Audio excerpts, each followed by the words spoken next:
Welcome, PewterCast listeners, subscribers, to episode 6 of Rens Training Camp Journal. The depth chart has been released, so how about we overanalyze it together? Let's go.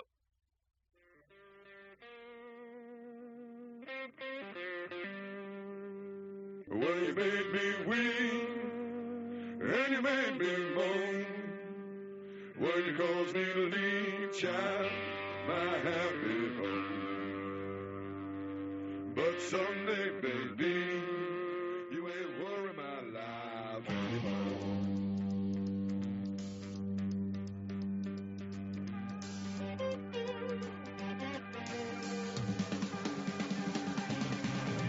I get satisfaction everywhere I go. Where I lay my head. The depth chart is out, and there's not a lot of big surprises as far as the starters go, but as you get down the line, there's some interesting things, some interesting players at some positions. Some are wins for me, some aren't wins for me. But also, when I get down to the running back position, I'm going to be adding in something that I'm seeing at practice in this Todd Bowles defense that there seems to be a weak spot, a weak link in the chain, so to speak.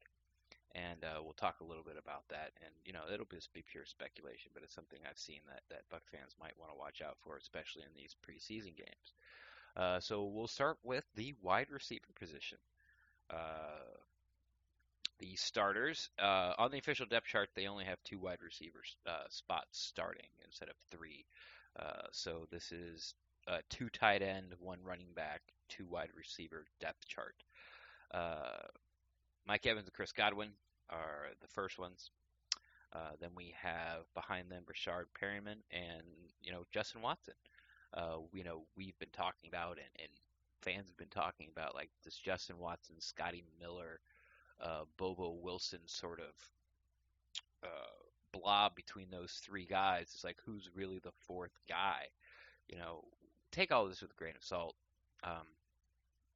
This might not be true when the season finally starts, injuries and people go up and down the depth chart. But I think, the first and second team, you can kind of like pencil in most spots. So right now they got Justin Watson as their 4th wide receiver or 3rd wide receiver, depending how you look at it. I look at it as 4th. But behind there gets a little interesting. They got Anthony Johnson, who, if you take Mike Evans as 1 and Rashad Perryman as 3, then Anthony Johnson, who is a wide receiver out of Buffalo, who I've always talked about when you talk about those 3, the Bobo Wilson, Scotty Miller, Justin Watson, I said you got to look out for, Anthony Johnson, and another person was DeMarcus Lodge, who actually had his first day of practice yesterday. I'm recording this on Wednesday morning. And then Scotty Miller is the other wide receiver that would be 3rd or 6th if we're doing this by Mike Evans being number 1. Scotty Miller did not practice Tuesday. I would like to see him. I guess he tweaked his hamstring. I'd like to see him out there against the Steelers, but I think eventually he'll be back. If not Friday, he'll be back soon, so we get to see him play. Now, what the Bucs did as far as other, which is past 3rd string, they didn't put him in alphabetical order, so this is kind of how they're sitting. And other at the top spot, if you fall along the Mike Evans line, is DeMarcus Lodge, which is interesting because he's had exactly 1 practice. So the Bucs have made cuts, and they've brought in some new players, like they brought in a tackle and a tight end and a wide receiver.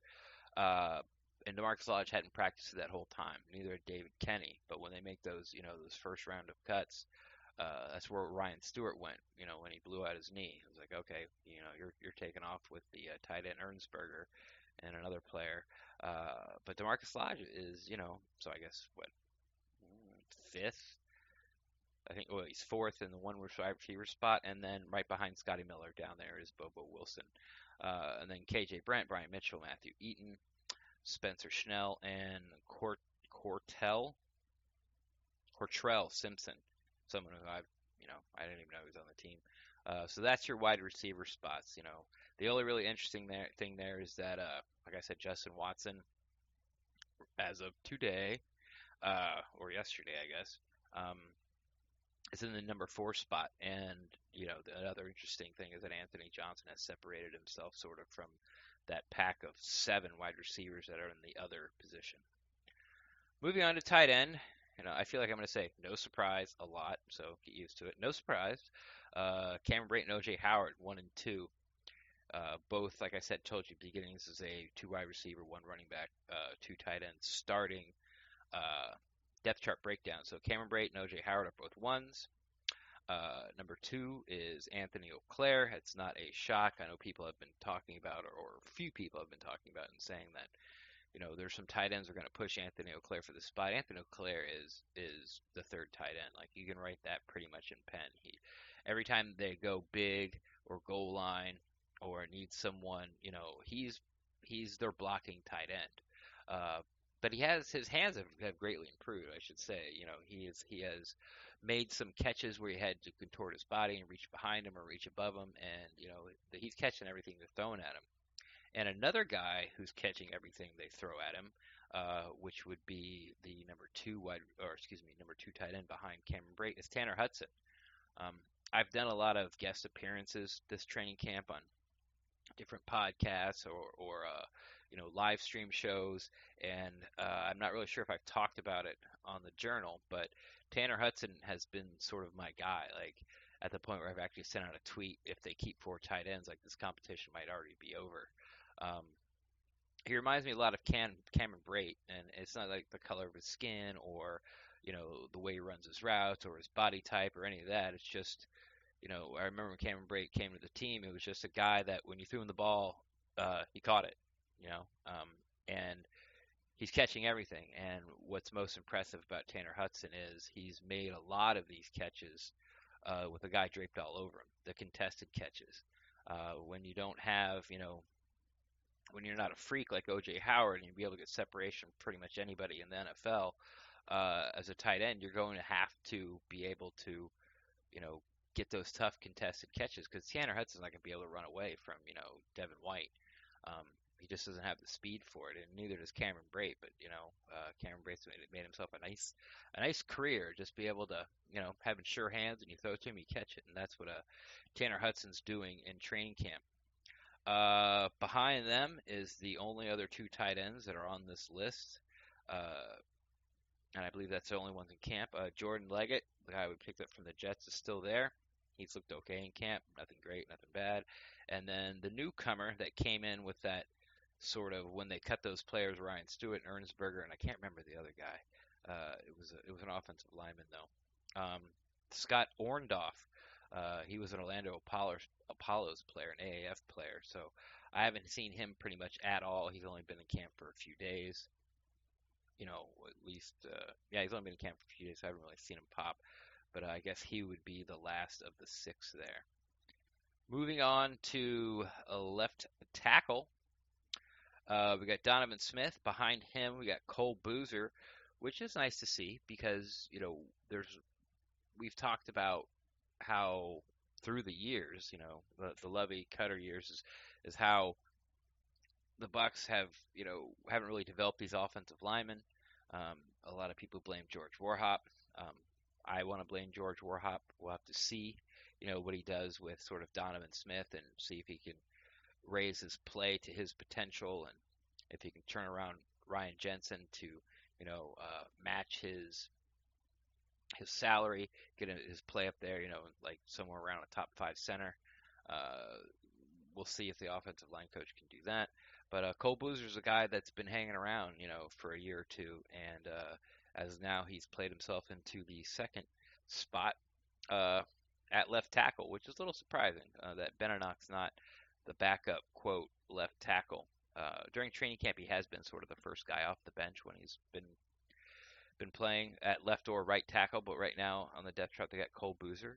That brings us to Benenach. Oh no, staying with left tackle. That's right tackle. Sorry.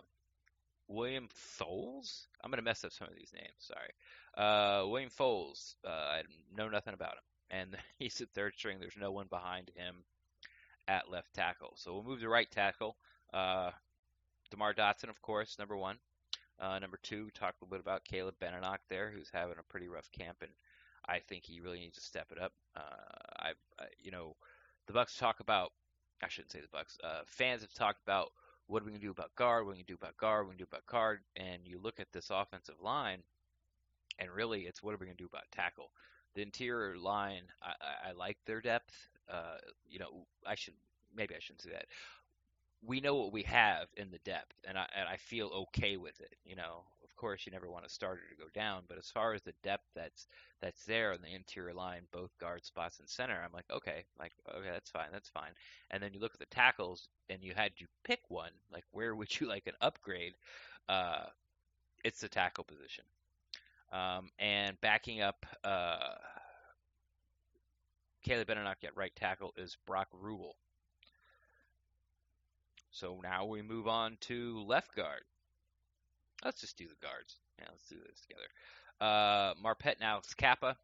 Again, there's been talk about how, Kappa is going to be pushed by Watford and, some other guys, and we don't know what the right guard position. It's a big mystery. And it still is because we haven't really seen Kappa play. And when we did see him play last year, it was not exciting, I guess is a nice way to put it. But Kappa's taken all the number one reps. He's when the number one line's out there, it's Kappa. He's not being subbed in for anyone. Every time the number one offense comes out and they snap the first snap, it's Kappa, Kappa, Kappa. So Kappa's the guy. Bruce Arians recently talked about how much he's improving every day. Is he going to play good? Is he going to play bad? I don't know. But as far as the right guard spot, Kappa's the guy. He just is. Behind Marpet is Mike Lidke. We remember him last year that actually moved out to tackle, backup tackle to back up Donovan Smith because they're a little short there in camp. So we know that he can play tackle. Now he's playing guard. I've actually seen him take some 11 on 11s, live scrimmage, full contact drills at center. So he's a valuable piece. Where they can move him and even in a pinch put him at one of the tackle spots. So yeah, he's really easy to pick out. He's the smallest offensive lineman out there. He's not a small man, but compared to some of these monsters, he's just sort of easy to pick out. And that's another guy that has sort of carved a niche out for himself in the NFL, which is always sort of nice to see. And then behind Kappa, Earl Watford, who a lot of people thought that was going to push, like I said, Kappa for a starting spot, but he's not. I mean, he was like on 5 teams in 3 years. The reason he's here is because he's a vet, and Bruce Arians knows who he is and knows what he's got, and he's a cheap alternative and a I guess a solid backup. I don't want to say we'll see because hopefully we won't. Moving on, behind the left guard spot, Zach Bailey. Zach Bailey has been a guy that really hasn't flashed for me. I keep wanting to follow him and watch him at training camp, but I'll watch for a play or two, and then he'll come out, and then he gets back in. I don't see him get back in, so I haven't really been able to follow him that much. But he was a guy a lot of people thought have got drafted. I think he's out of NC State. People were excited about him. If this guy has a great camp, he could be the right starting guard. Well, it seems like he's on track. He is behind Liedtke, but at least he's not sort of in the other category. Because in camp, there's lots of linemen, there's lots of wide receivers, there's lots of defensive linemen. So not being in the other category when it comes to those positions means that, for someone who's trying to carve out a niche and make an NFL team means, like I said, they're kind of right on track. And then behind Watford at right guard is Reuben Holcomb. Another guy who's been sort of on the practice squad and been around the Bucs for a couple of years. So besides Bailey and Watford, most of these guards have been around the Bucs in some way or another for a couple of years, which is, it just makes you feel good as a fan. Is that they found these guys and at least they feel they've made the right decision where they're still around and they're still having a shot to make the team. We'll move to center. Uh, no surprise, Ryan Jensen. Behind him, no surprise again, Evan Smith, the bionic hip man. Had two new hips put in last year. And then third string right now is Josh Laribis. I call him the French. What am I calling him? The French Roman. Really don't remember why, but he was the guy we got from I believe the Saints and picked him up. So now he's in the third string center spot, and behind him is Nate Traywin, which is someone I have not really seen at all. The only time I saw him is the poor kid. They put him up against Vita Vea in a one-on-one, and he just Reggie White moved him and moved him and made him look bad. But so that is it for the offensive linemen. Now we will move on to we did tight ends, did that? Quarterbacks. Jameis Winston, Blaine Gabbert is still ahead of Ryan Griffin as far as the depth chart goes. No surprise there. They kind of look like the same guy out there. Gabbert's bigger. He has that. You look at him like, oh, well, he looks like an NFL quarterback. I mean, he's a big dude. Looks like a strong arm. He knows the offense because he's been in it, for a year. But as far as who's playing better between Gabbert and Griffin, it's almost the same. Griffin doesn't really get a lot of. He gets in there, but he doesn't. I think he gets the few of the three. He gets the least amount of snaps. It's not sort of a 50-50 for him and Gabbert, and it's going to be depending if they only keep two quarterbacks. The long tenured backup quarterback Ryan Griffin might be his last year here with the Buccaneers, and behind then you got Vinny Testaverde, Nick Vincent Testaverde, excuse me. He doesn't go by Vinny. Vincent Testaverde. He rarely, if ever, gets to even throw the ball in 7-on-7s or 11-on-11s. He is sort of the epitome of a camp arm when they're running individual drills and they need four quarterbacks because they have so many wide receivers. That's what Vincent doing. And then Nick Fitzgerald. It does say something that he's still on the team because he's been hurt about a week. He's been hurt since he came back when they started training camp. Of course, the beach volleyball incident, and he pulled his hammy, and he hasn't been out there since. So it does say something that the Bucs want to see him, possibly in another position, or like that his dual threat style. He's a much better runner than passer, but his dual threat style might be something that they can work in and make him, valuable somewhere. And it all kind of depends on how the roster breaks down. But if I had to guess, I would say Fitzgerald's going to end up being a practice squad QB. And since he's, more of a runner than a thrower, I think he'll be pretty safe sitting there. I don't think anyone's really going to go after him. And that brings us finally to the running back position, last position on offense. At the beginning of training camp, or right before it started, having Peyton Barber in the number one spot would have been no surprise. It would have been like, doy. But with Ronald Jones's camp and how good he's looked at catching the ball and getting around the outside and even running between the tackles, if you're building this depth chart just straight off of what you see in camp, in practice, that I think Ronald Jones should be number one. But he's number two here. And this brings me to what I teased a little bit at the beginning of this segment is when the Buccaneers offense gets the edge in the running game, and I don't do it a lot, but it's becoming more and more consistent that they do, there's nobody there. Like, if teams get the edge on this Todd Bowles defense, there seems to be a lot of grass, there's a lot of room before, like it's 10 yards, like easy. It's more about, it starts to get sort of an alarm mode if someone's out there that's got some moves, and can make the next guy miss, which is going to be probably after the first down's already been picked up, and he makes that guy miss, then you start thinking as a fan, it's like, oh, this could go all the way, this could take it to the house, which is nice to see if you're pro offense. I've seen Barber scoot around the edge on a 10-yard goal line, red zone drill and not get touched. Again, on Tuesday, he had a nice run around the end where no one was near him for 10, 15 yards. We've seen Ronald Jones, make the defensive end or outside linebacker, I should say, miss and then hit a crease and he's gone. That's happened multiple times, 3, 4, 5 times. So And like I said, it's becoming more and more consistent that the Bucs are getting the edge in the ground game, and there's no one there. So that's something I'll be watching for this, the Steelers game.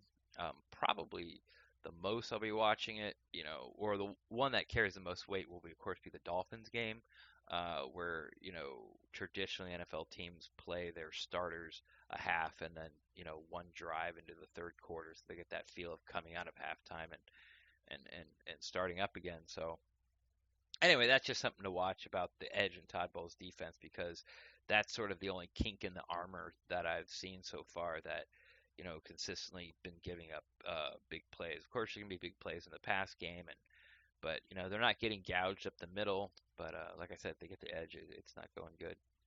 Now, there's been a lot of talk recently about Dare Ugunbowale.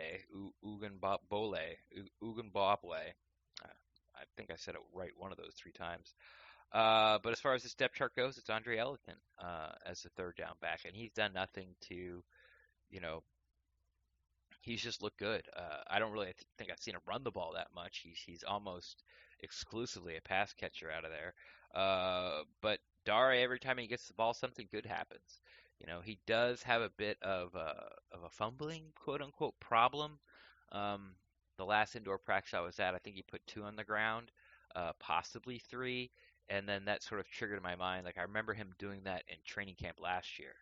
Like he was flashing, but then he'd put the ball on the ground. It's kind of uh, I'm not saying that's why he's in the other category with Bruce Anderson, the undrafted free agent out of North Dakota State.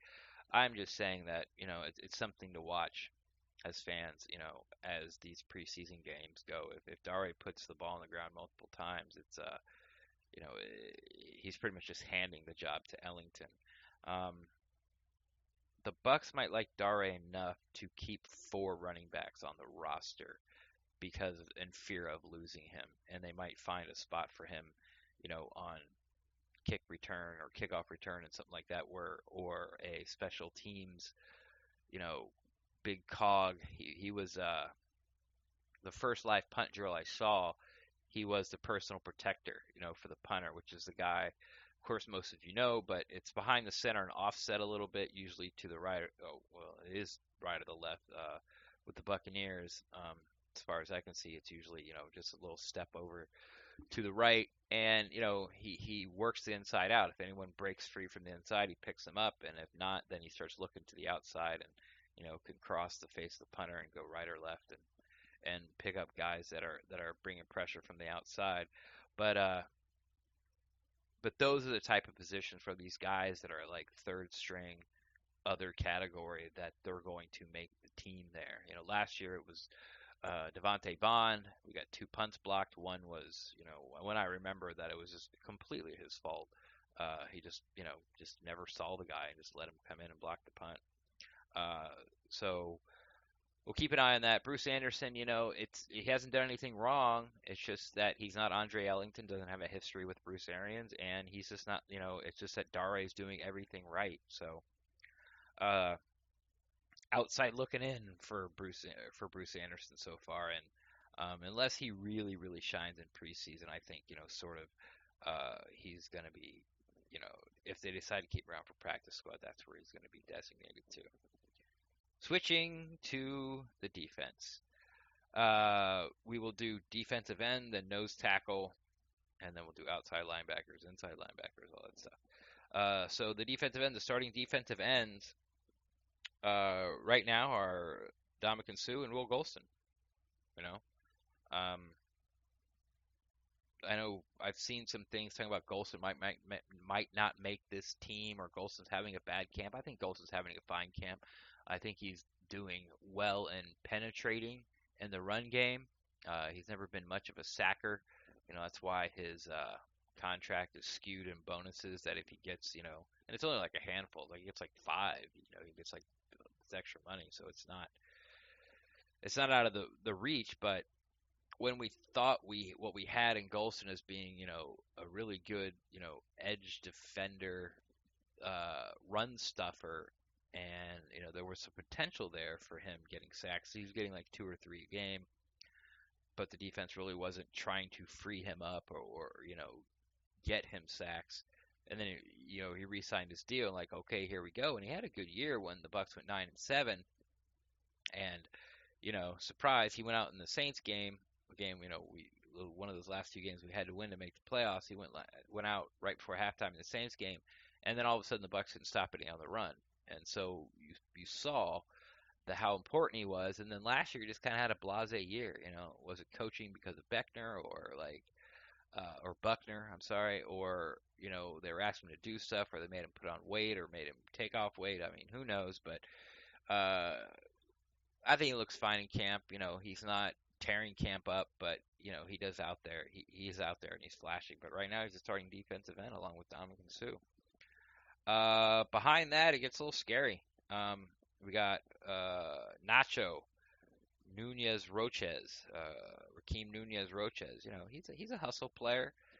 We picked him up, I think, halfway through training camp last year, and he came in as a as a free agent, and he's stuck around since then. Okay. The other defensive end is Jeremy Ledbetter, someone who has been getting time at the ones, and when he has got his time, you have noticed him on the practice field. Everyone, probably remembers him most as being the defensive lineman that picked off Jameis when he was trying to throw a screen pass. But he's you watch him in the individual drills, and he does well most of the time against the ones and the one-on-one drills where you're trying to get around the guard or the tackle and get to the quarterback. So I think Ledbetter sort of cemented himself in there, and it might be someone to watch as he sort of climbs up the depth chart. It's just a guy that no one really knows anything about, but is proving himself in camp, and I like what I see from him. Behind those guys is Patrick O'Connor, another guy that's been hanging around for a couple years. He used to look like a Viking, bunch of tats, long hair. He cut his hair last year. And he looks good. He's an effort player. And then the second Dare O, I've never even heard anyone try to pronounce his name. That's kind of how I learn things, by hearing him. So behind Ledbetter is Dare Owengibo. Sorry, I butchered it. It's one of those guys where I'm like, oh yeah, that guy's on the team. So there is no one behind O'Connor or Dare 2 at the defensive end position. And there's really nobody along the defensive line that they have listed in the other category, which is, a little surprising. Nose tackle, Vita Vea. We all know that he's there. Behind him is Bo Allen.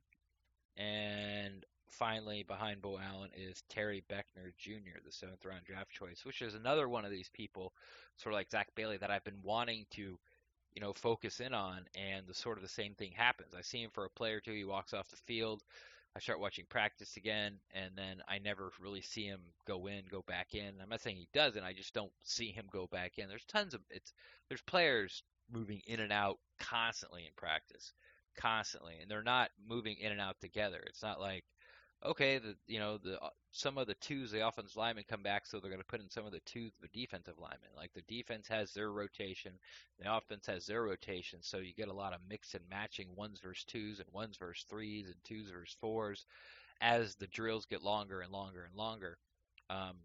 So it's just something I haven't seen. I'm going to try to concentrate on Bailey and Beckner, like, going into the future.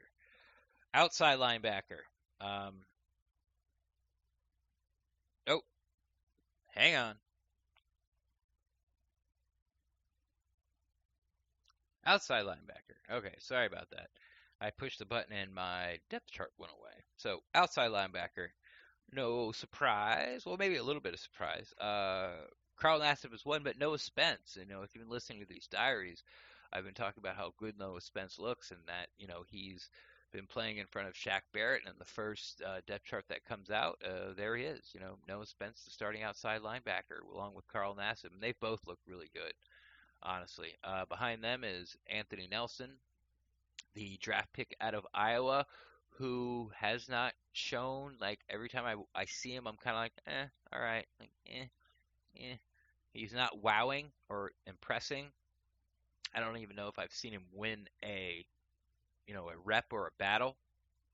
But again, I don't watch Anthony Nelson all the time, and he hurt his, I guess it looks like his knee in the last indoor practice, and yesterday he wasn't practicing, and he was in a not an immobile leg brace, but he was in a pretty, you know how offensive linemen have these knee braces they wear during the game. A lot of them wear them just to prevent injury. It was something like that, but the next step up. Like it wasn't like his whole knee was immobilized, but the brace that he was in was a little more restrictive than like an offensive lineman knee brace that we wear during the game. Uh, but Anthony Nelson is there at the outside linebacker with Shaq Barrett. Behind them is Kazin Daniels, the guy that's blind in one eye, and the other one is Farrington Huguenin. I know nothing about that guy whatsoever. There's lots of outside linebackers on this team because in the other category is Damone Harris, Jason Pierre-Paul still on the roster. They have him listed. And then David Kenny, who just had his first practice Tuesday, I believe. Yes, he had his first practice Tuesday, and sort of like DeMarcus Lodge is one of these guys that they've been hanging on to. Hasn't practiced at all during training camp, but they wanted to get him out there. And I only saw like one or two plays from Kenny. Um, looked like a high effort, high motor guy, and he did get, not, they weren't high fives, but like the defensive line coach, or it might have been Todd Bowles. Coaches don't wear nameplates, so I'm still trying to figure out who's who.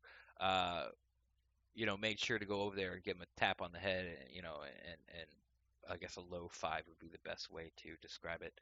Uh, so that's where Kenny is there with only one practice under his belt. All right, where are we going now? Oh, inside linebackers. Levante David, because of his injury, has been moved to the back of the list. So now starting with Devin White is Dayon Buchanan. The second string is Kevin Minter and Devontae Bond, who, seems to be playing better and better at this inside linebacker position, which is a little weird because he's always sort of been this either stand-up outside linebacker, or the Bucs had him as an outside linebacker in their 4-3, and it's just kind of weird that he played that in JUCO and in college and in the pros, and now they put him inside linebacker, and he seems to be thriving. Um, it might just be an experience thing. Took him a couple years, and he might be thriving as an outside linebacker too. But I think Bond's going to make the team because he has been sort of a core special team player since he's been here, and he's starting to show some potential where you're like you're not scared or upset that if Bond's in the game, it's like, like there's a weakness. Like they go after that guy. Like he can hold his own out there, so that's good to see. Going down the inside linebacker train, third string, Jack Sitchie, good to see. He's only been back a few practices. Blew his knee out, of course, last year in the Cleveland game, about 3 plays after Quan did. And then we have Emmanuel Smith as a third stringer. I don't know much about him. Corey Nelson, don't know, and these are the others, Corey Nelson and Levante David. All right, this brings us to cornerbacks, which I find this one a little interesting, to be honest with you. You know it, say it with me. No surprise. We have Carlton Davis and BH3 as the starting cornerbacks, which I put out a Twitter poll, and I did a mashup with their names, and I gave you some 3 choices and an other that you could comment on. I didn't like any of the others, and the winner of the poll, pretty much by a landslide, was DeGraves. Like, that's their mashup name, okay? So, anytime they get a pick or a pass breakup or they do something good, they come up and stop hold the edge and stop the run for, a gain of 1 or a tackle for loss. The proper terminology is DeGraves. Behind them, this is where it gets, I find a little interesting because I've talked about how I think Ryan Smith and MJ Stewart have had really good camps. And by the way, MJ Stewart is listed as a corner. He's playing that Joker nickel spot, and he's making plays, every day. And so is Ryan Smith. And the people that aren't making plays every day is one Jamel Dean, who hasn't practiced for a couple of days now because he's hurt, and Sean Murphy Bunting. But those guys are ranked number 2. Dean is behind Carlton Davis, and Sean Murphy Bunting is behind VH3. And then behind them, you have Ryan Smith and MJ Stewart. And then finally, in the other category is Mazzy Wilkins. He's been recently picked up. Some fans might remember him, or local fans might remember him. Remember him from USF. And then Devontae Harris. Then we move on to safeties. Mike Edwards, Jordan Whitehead. No surprise. Behind them, this is nice. I like to see Dakota Dixon, uh, along with Bailey. You've heard me say, maybe ad nauseum now, that this was a guy that was supposed who supposedly was a draftable guy. He's a safety out of Wisconsin. I'm talking about Dakota Dixon. Um, he's here in the top four. Kentrell Bryce is with him as the backups. He's the guy we got from Green Bay. Man, I don't know if it's coffee or it's early. I don't know what's going on. Sorry about that. And the third string, this is a little surprising. Lucas Dennis, and then Isaiah Johnson. Like, Isaiah Johnson's been hanging around here for a while and has gotten some playing time, when injuries happen at the safety position. And I know I heard Scott Reynolds talk about, and it was early in training camp, might have even been before training camp. Scott Reynolds from Pewter Report said that, I think the starting safeties will be week one. I don't know if he said Edwards or Whitehead, but he said Isaiah Johnson, and Isaiah Johnson is now third. Is one, two, three, four, five, either fifth or sixth safety on the depth chart right now. So he's got a lot of ground to make up. I was fully expecting to see Isaiah Johnson with the twos and hoping the second one, that he would be with Dakota Dixon.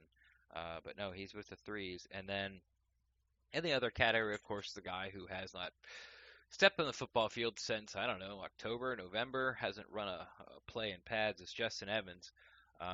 It's to the point where I need the media to ask about that guy. Like, give me a loose time frame. Is the word pup being used, the PUP list, where he has to sit like the first 6 games before they can even attempt to bring him back? Like, is that the word that's going around, the organization with Justin? Or do the trainers think that, they're confident that they can get him back before then? That's something that needs to be asked. Stat is pronto, please, so I can sort of put him out of my mind at least for a little bit, and concentrate on this Whitehead Edwards combo and see what they do well. Pretty much which one plays better single high safety, because Todd Bowles plays a lot of single high safety. Special teams, no surprise. Bradley Pinion is the free agent we signed out of San Francisco. He is the punter. He is the only punter. Place kicker, they got Cairo Santos ahead of Matt Gay. Don't care.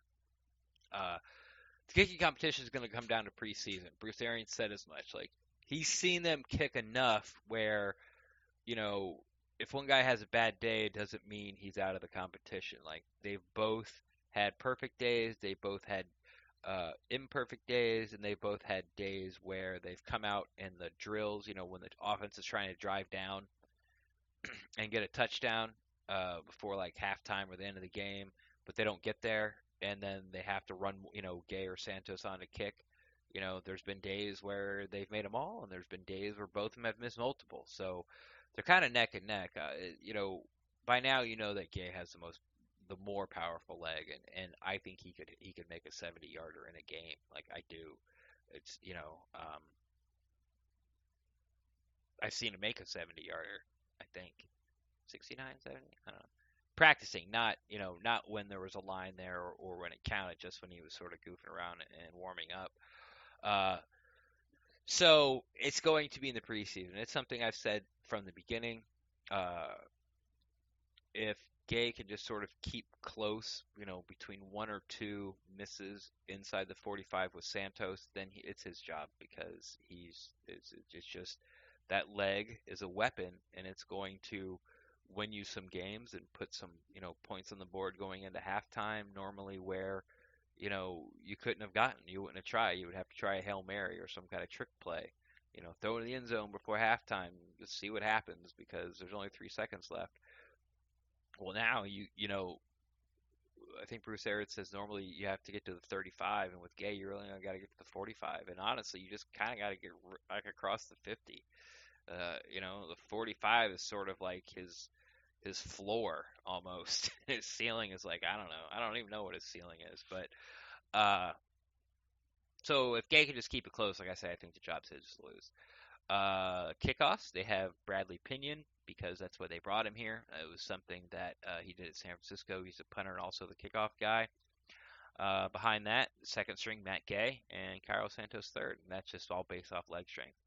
The holder, Pinion's the holder. Ryan Griffin, can he make the team as the backup holder and third string quarterback? Let's find out. Ryan Griffin is the second string holder. Long snapper, the only one we have is Zach Triner or maybe Triner. And punt return, I'm not sure if this is because Scotty Miller has a pulled hamstring or they're just giving Bobo the shot and they're trying to give him every opportunity to make the team. But Bobo Wilson is the starting punt returner and kickoff returner, so we will see that in Pittsburgh. There is no backup punt returner on the depth chart as of now, and the only backup kick returner, which might be the other guy who's out there, they might line them up side by side. Usually there's two deep on a kickoff, is Ronald Jones. Not sure how I feel about that, but that's who it is. So we shall see going forward. All right, that's it. I mean, that is the depth chart. And if you have any questions or you have any thoughts, feel free to go ahead and tweet at me. That's at Rendax, REN_DAXT. Oh, today's Wednesday morning as I'm recording, and I will be out at practice today as well as a fan, not as credentialed media. We still have 3 credentialed media days coming up. We picked both of the inter-squad scrimmages with Miami. Brilliant, I know. And we have the other crew member day that's coming up, which is sort of like a semi-private practice. We picked those days because, it's just not open to the public. So we think that those were the best days to pick. We just have kind of like less coverage from everybody, and we'll be able to let you know what's going on. But until then, sorry, looked like the track froze for a second. I will be at practice today, Wednesday morning, and soon I'll be coming at you with episode 7. So, see you guys later.